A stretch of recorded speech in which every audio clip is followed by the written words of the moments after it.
as we look into the new year, as Don has shared at the start of our service, we talked a little bit about the transition into ordinary time. And I love it because he kind of saved me from having to do an extended intro.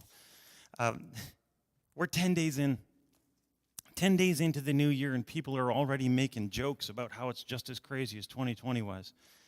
We're 10 days in, and if you made a resolution, some of the people who are listening today have probably already caved. 10 days in, and like smoke, some of the wonder of Christmas evaporates under the weight of lockdowns and the drama that suffuses life right now. And as much as the church calls this ordinary time, it feels anything but ordinary. But I want to try to encourage you, especially at times like this, to hold on to the presence of Jesus a little bit longer.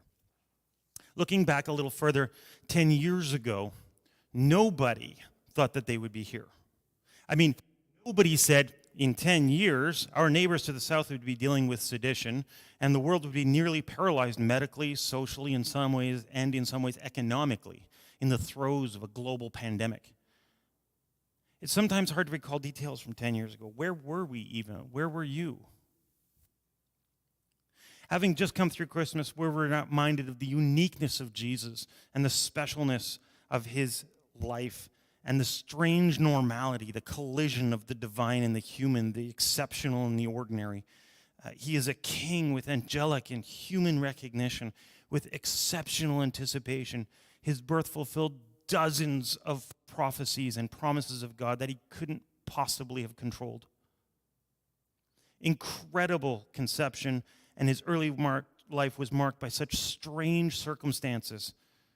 The wonder of the divine made flesh, literally incarnate, carne meaning flesh, literally in the body, becoming flesh. But over 10 years, many people would forget that this man is so much more than ordinary. And yet so human. He was born. He needed to learn to eat, walk, talk. He had to be weaned. He cried. He got hungry. He needed a bath. I imagine he stubbed his toe and hit his finger with a hammer. He skinned his knee and splashed in water and told silly jokes and laughed at his dad's puns. And of course he asked why. Why? Why? Why? Why? Parents, if you've ever been frustrated with your kids and the manner and timing in which they do things and the questions they ask, and if they frustrate you with the things they say and do, today's text will help you sympathize with Mary and Joseph, to know that you're not alone in that. Even if your kid is God Almighty, you will not escape that frustration. It is both the pain and the joy of parenting, of dealing with children and all their growing, all their struggling, all their discoveries. You see, one thing that the Bible doesn't tell us much about is the youth of Jesus. He's born, and it seems in all these things that we see him as a baby, this incredible things happen, and then all of a sudden the next thing we see, he's a 30-ish-year-old man starting ministry. What happened in between? Was there an indication of his purpose and calling in growing up? Throughout history, people have noticed this gap and between the cradle and a few years later the grave, and some have tried to fill it with all sorts of speculation and erroneous fantasy. Even in the time of Jesus, there were some documents that started to circulate, like the Gospel of Thomas, extra-canonical stuff that was kind of sketchy. You're pretty sure it didn't happen, like the Gospel of Peter. Today, we're going to look at the only text in the canon that explicitly looks at Jesus in those years. And it's one that's often ignored. I think it's because we really feel like it doesn't offer us a lot. But Luke shares Jesus as a near teen at 12 years old with the picture painted of how special his birth was. Luke now lays the interesting foreshadowing of Jesus' life, where it's going to go. So let's turn to Luke chapter 2, verses 41 to 52. Yeah, just 9 verses. 9 verses. Here's how it starts. Or let me give you a brief overview. So Jesus' parents go to Jerusalem for the festival. They start heading home, and they realize Jesus is with them. They go looking for him. They find him. They get angry, a little panicky, understandably. They exchange a few conversations, and Jesus leaves with them. That's the Cole's Notes version of the passage. But there are some incredible details in here that really alter not only our perception of Jesus, but I think instruct us strongly in relationships to our children. So let's dive in. Verse 41.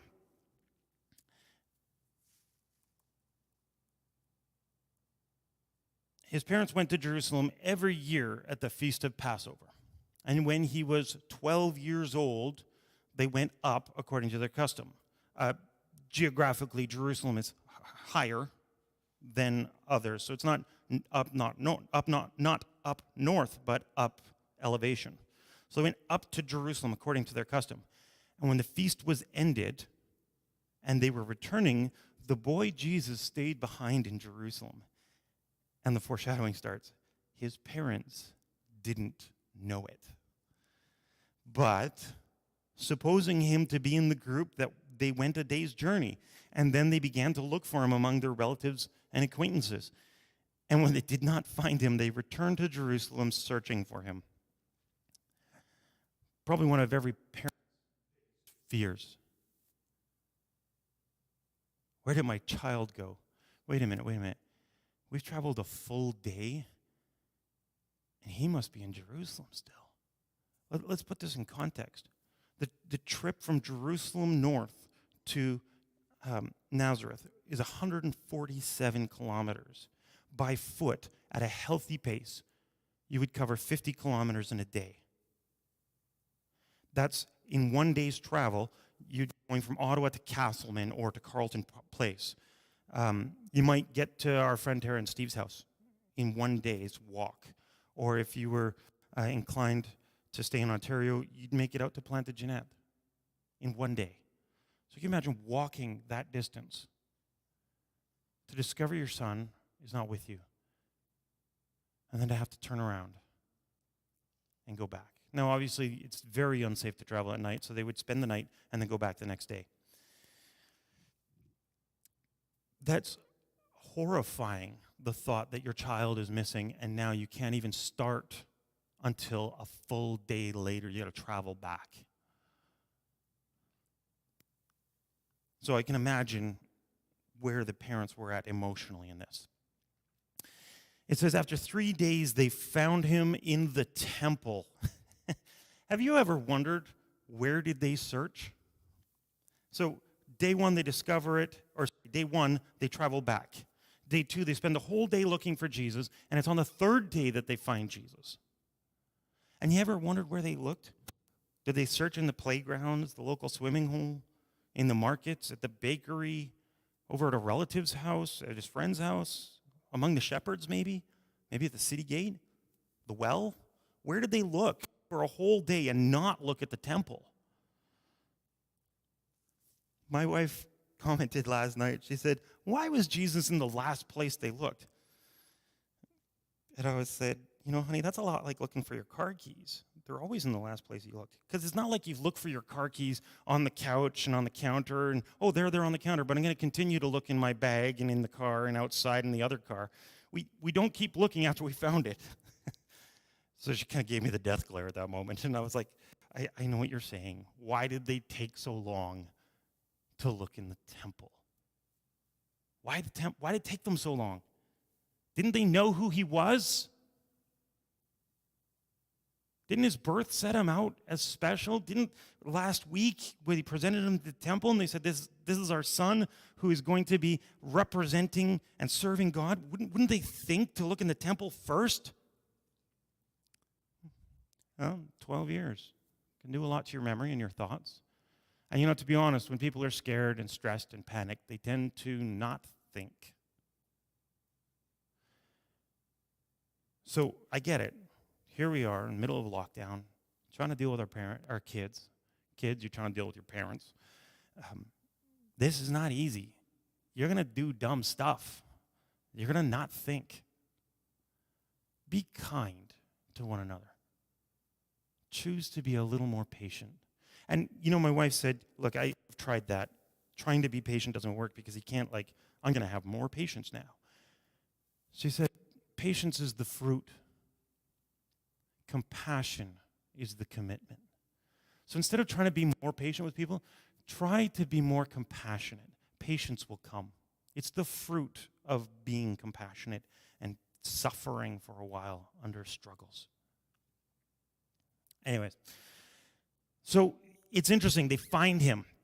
After 3 days, they find him in the temple, sitting among the teachers, listening to them and asking questions, and all who heard were amazed at his understanding and his answers.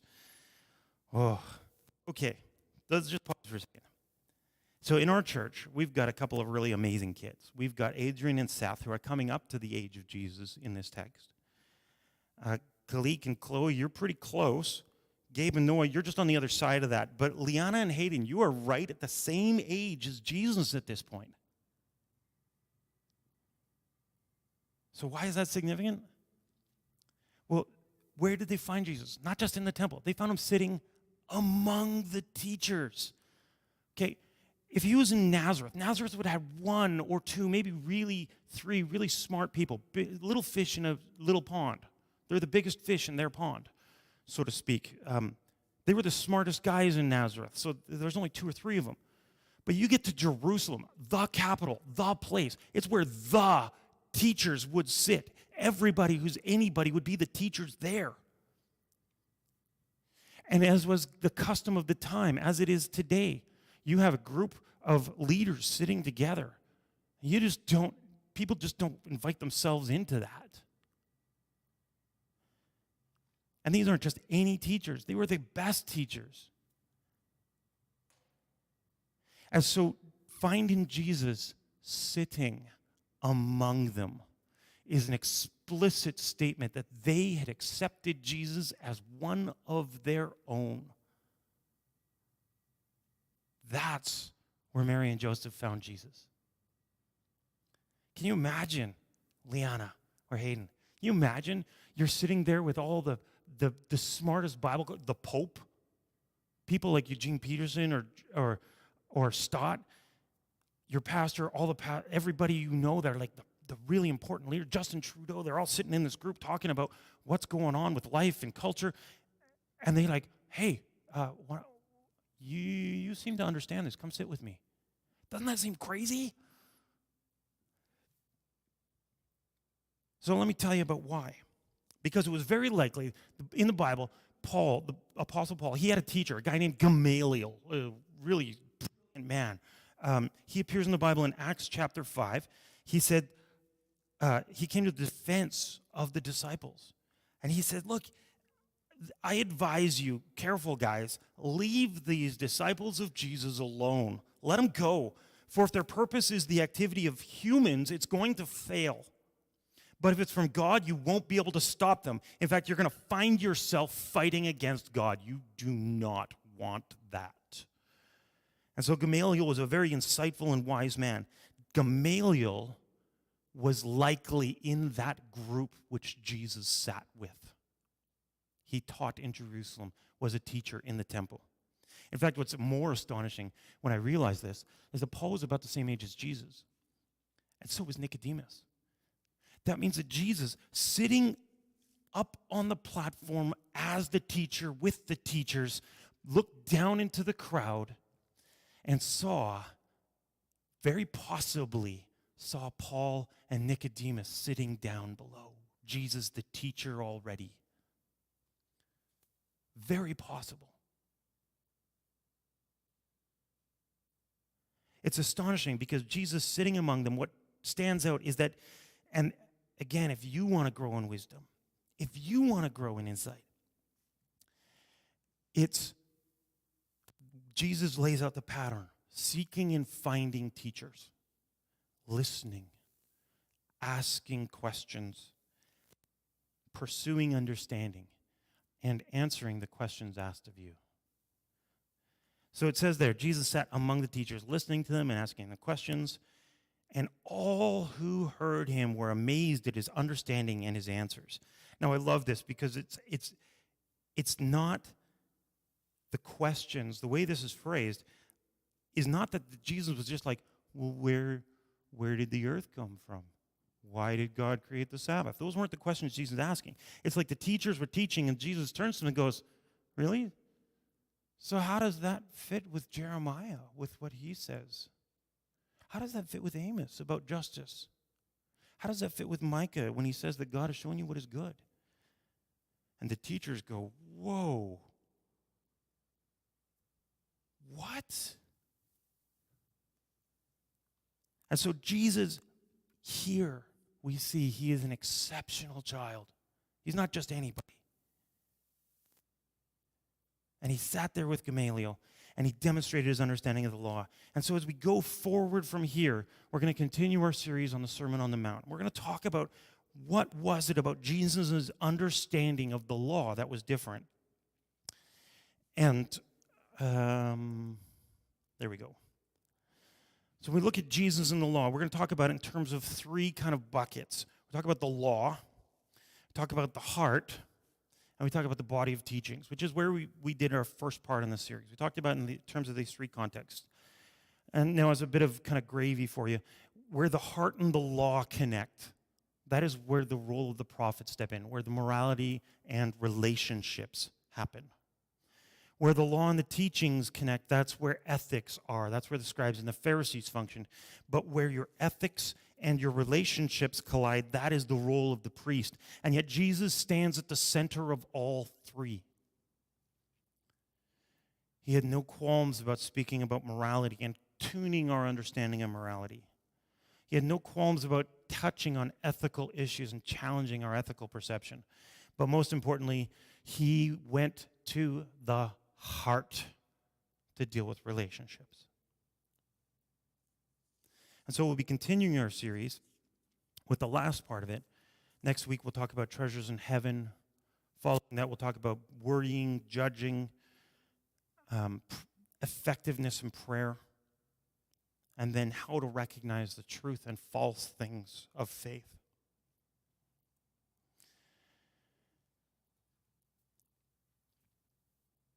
And so they found him in the temple. And all were amazed. And when his parents saw him in the temple, they were astonished. It's actually the same word. The people were amazed at his understandings. His parents were amazed that they found him there. And his mother came up to him and said, Jesus, son, why have you done this to us? We have been seeking you in huge pain. We have been out of our minds in pain.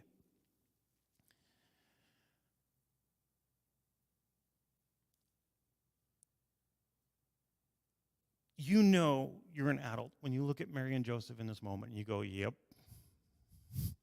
I get it. And you tell that, Jesus. You tell him just what he did. I just hope, you remind him not to pull this kind of stunt again. And yet Jesus' answer was just as stunning. He said to them, why were you looking for me? Did you not know that I must be in my Father's house? Or if we can rephrase that, why did you have to look at all? Didn't you know where I'd be? Didn't you know who I am? You see, at this point, Jesus recognized who he was and that his purpose on earth would require more of him and his devotion to God's purposes that were so great that it would take precedence even over his closest family ties.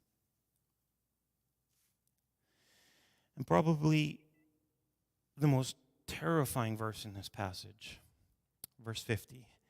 And they did not understand what he was saying. They didn't get it. You know, all of you kids, teenagers, you're becoming adults. And this is an amazing time for you to discover who you are and learn who you are. And, you know, to be honest, your parents are on that journey with you. They are discovering who you are. They've known you your whole life, and you're growing up in front of them, and they're learning who you are. If you've ever felt like your parents don't understand you, that's okay. Jesus knew that same feeling.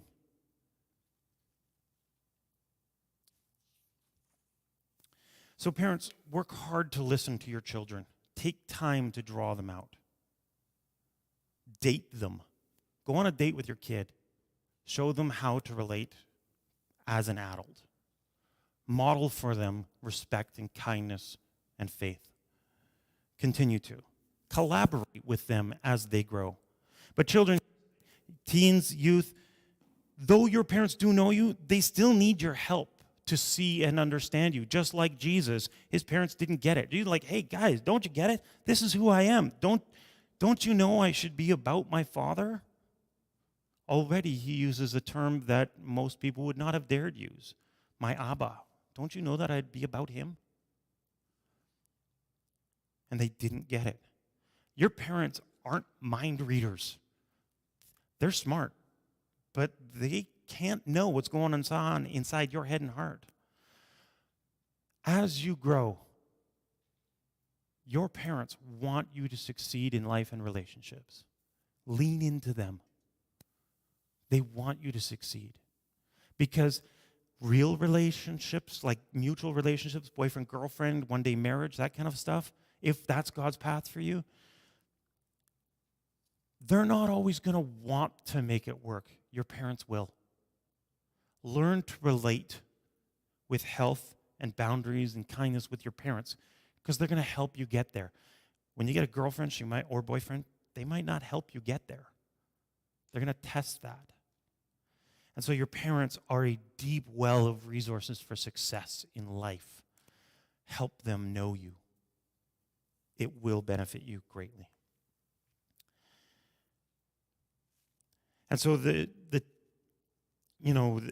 kind of joke a little bit about this last two verses. Jesus steps down from the seat of the teachers with them, came to Nazareth and was submissive to them. And his mother's treasured all these things in her heart. She didn't treasure that he stepped down and was submissive. She's like, yes, my son obeys. Good. No, she treasured that Jesus was such an exceptional child and already demonstrated insight, awareness, wisdom, and discernment. Here, he went, you're right. Okay. I sure stressed you out. You probably shouldn't have been stressed out. Here's the facts. But let's go. And evidence that his parents didn't kill him for this, Jesus increased in wisdom and stature and in favor with God and man. He didn't burn that one too badly. The fruit of relationship is wisdom. I think about some of you youth, and my heart goes out to you. You have very wise parents, and there's richness there to be treasured and enjoyed. People that know what it means to pursue God and to love him, that will blow your mind if you scratch at it. For some of you, you don't have that. I want to encourage you to continue to love and respect your parents, but also seek people to parent you spiritually. Because nobody is spiritually hungry without apprehending their spiritual poverty. And when you recognize your need, that is the beginning of wisdom. So I want to encourage you, seek wisdom. Collaborate with your parents. Parents, draw out your children, love and cherish them. Because this text tells us that parents that can do that have children that thrive, and parents, their relationships thrive, because Mary will never get away from the pain of what Jesus' life would lay out for her. But she found joy. She found deep joy in knowing her son. And so as we close today, I want to encourage you that as we think about what this text offers us about the picture of Jesus, that our delight in who he is, whether it's the morality, his understanding of morality, ethics, and relationships, that what it does is it turns things on its head, and that we don't have to be afraid of submitting, of collaborating, and of course, in all ways, allowing people to see into our heart, which is God's plan all along, to create an upside-down kingdom. As always, go in grace.